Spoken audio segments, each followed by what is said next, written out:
Well, and these are the live shots after, of course, Iran launched new wave of missiles towards Israel. Sirens were also being sounded in Tel Aviv and Jerusalem. And what you can see right now is pin drop silence in Tel Aviv after a second batch of drones and missiles were launched from Iran towards Israel. Breaking news coming in that Iran has launched new wave of strikes under its Operation True Promise 3. Right now, of course, there's pin drop silence in Tel Aviv. Sirens were being sounded earlier, just a few moments ago. We perhaps can see smokes in the aftermath of the drones and missiles that Iran launched at Israel.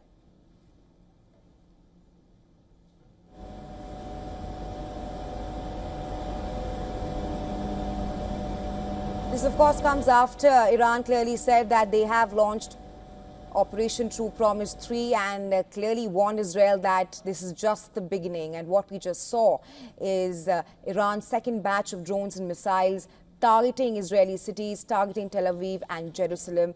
Sirens being sounded. Israelis have been asked to take shelters and not to head out as tensions between Iran and Israel continue. Sirens, of course, blaring in Jerusalem and Tel Aviv as Iran launches second batch of drones and missiles towards Tel Aviv, which you just saw a short while ago.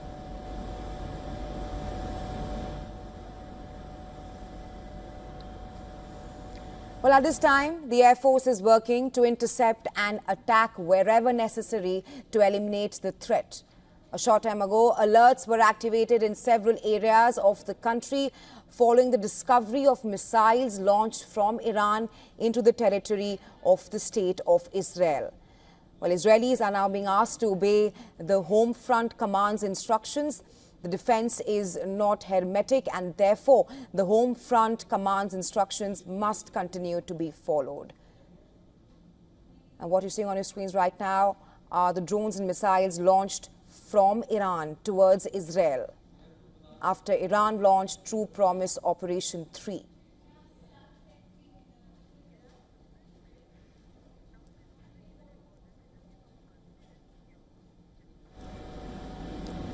And for more on this, our correspondent Susan Tehrani is joining us on the show. Hi, Susan. How do you assess the situation evolving at this point of time?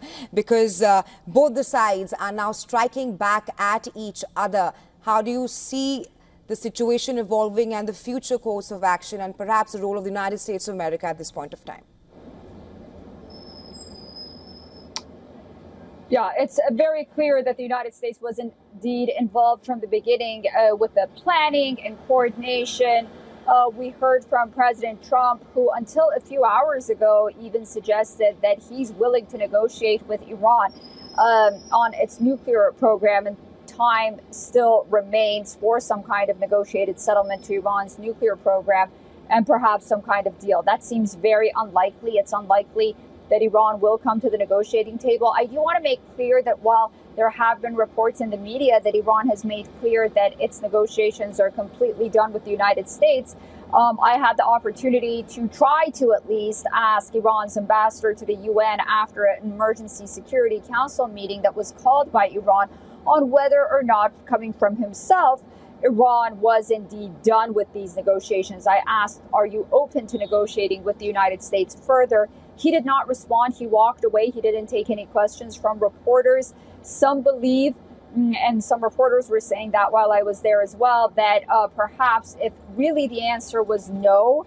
and the door was completely closed, he would have looked back and at least confirmed something like that. He did not. He walked away. Maybe his posture was to take no questions, but he heard my question very clearly and he was directly looking at me. So that's where things stand right now. As you mentioned, the situation remains tense with the two sides attacking each other. The United States has said that it will stand by Israel and help defend Israel in a case that Iran does go ahead and retaliate, which we saw that did happen. And there were confirmations that the United States indeed was assisting Israel in its defense. The question now remains moving forward whether or not American troops will be the target of the Islamic Republic of Iran or not. We don't know, and we don't have any reports indicating that U.S. forces have been the target in any way as of now, but that would definitely put the conflict in a new phase. Nonetheless, at the Security Council, the international community came out and spoke, and we got a better understanding of where everyone stands. Not surprisingly, countries like Russia condemned Israel's actions, but also you had European countries really calling for restraint, saying, and others as well, not just Europe, saying that negotiations and diplomatic means are the only way to settle differences. Russia has been open to playing as a mediator between Israel and also Iran, but also between the United States and Iran in some ways as well. Whether or not any of those sides will take up that offer, again, it's yet to be seen. The international community, while they did call for restraint and a diplomatic solution, many countries said in unison that they really don't want to see Iran obtain some sort of nuclear weapon. Israel, for its part, which participated in that meeting and spoke, said that the international community should be thankful that Israel took these actions. The Israeli ambassador also took a jab at the Security Council in some ways, saying while diplomats sit around the table and come up with communiques and statements, Israel took actual concrete action to prevent Iran from not only launching an attack against Israel, which it claims Israel has intelligence that it was prepared to do, but also that this would ultimately result in something like World War III, where other countries would be involved and Iran would attack other countries as well. So Israel was saying that Security Council member states should back it. Iran, on the other hand, was saying that the Security Council and the international community should stand behind Israel. Iran's ambassador to the UN came and spoke to reporters shortly after that meeting before closed consultations started. This was what we heard in public. This was open consultations, and said that now Iran reserves the right to attack Israel in any manner that it wants at any time that it wants, really indicating that there is no going back, there is no slowing down of this pace of tit-for-tat attacks. Right, Susan, you narrated that anecdote that you had at the UNSC with the Iranian ambassador, where according to it, seems that Iran is perhaps not interested in the nuclear talks or negotiations, which was slated to happen on Sunday. And we do know that Trump had clearly warned Iran that Iran has a second chance for nuclear talks. At this point of time, Iran clearly shutting down any nuclear talks. Do you think that the United States of America has played right? And we do know that US is assisting Israel in thwarting the drones launched by Iran. But considering the situation at hand, do you think US will perhaps play a broader role in this conflict? It depends. It depends, first and foremost, whether or not US troops will be a target of an Iranian attack in any way. If that's the case, then the United States will indeed defend its troops, not only in the region, but anywhere that it deems necessary. Right now, we do know that it is providing assistance to Israel. It's moving its ships, its warships, closer to the Mediterranean, to Israel. And again, you know, the question really remains, if U.S. lives are at risk, if American lives militarily and whatnot are at risk, then that would change the equation. But I think the United States wants to make clear that this is not America's war right now. But that has been the messaging coming out from the State Department. This is a war between Israel and Iran.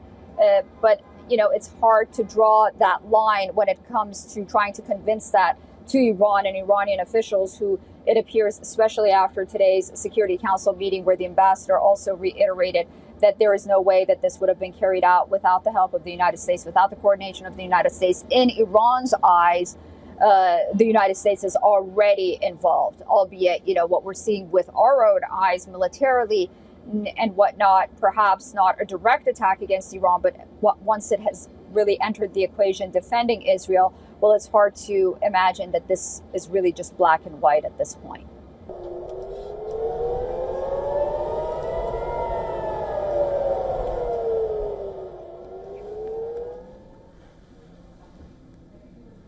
All right, so as we continue to play out for you those visuals that have been coming in the aftermath of those strikes, let's also go back across to Susan Tehrani, who's been giving us a sense of where things are headed at the UN Security Council. Susan, like we were discussing earlier, a lot of anticipation about where things are headed and what these developments really could mean for West Asia at large, because this could eventually also be a turning point for the way things shape up in time to come. If you can just lay out for our viewers what the positions of Iran, the US and Israel have been so far at the UN right now. Right. Well, so during this emergency meeting, and I have a direct quote from the Iranian ambassador, he said that we will not forget that our people lost their lives as a result of the Israeli attack with American weapons. He went on to say that at least 78 people were killed, more than 300 injured. He also said that those who support this regime, he's talking about Israel, with the United States at the forefront, must understand that by aiding and enabling this crime, they share full responsibility for the consequences. So really giving a warning not only to Israel, but the United States. And then it also sort of said whoever else wants to aid these strikes and these attacks against Iran, that Iran would consider it fair play, basically, to retaliate. He also came out and said that because of the Israeli actions that violate the UN Charter of Territorial Integrity and Sovereignty, then the United States, the Islamic Republic now has the right to retaliate at a time, at a place of its choosing, and no one should stand in its way.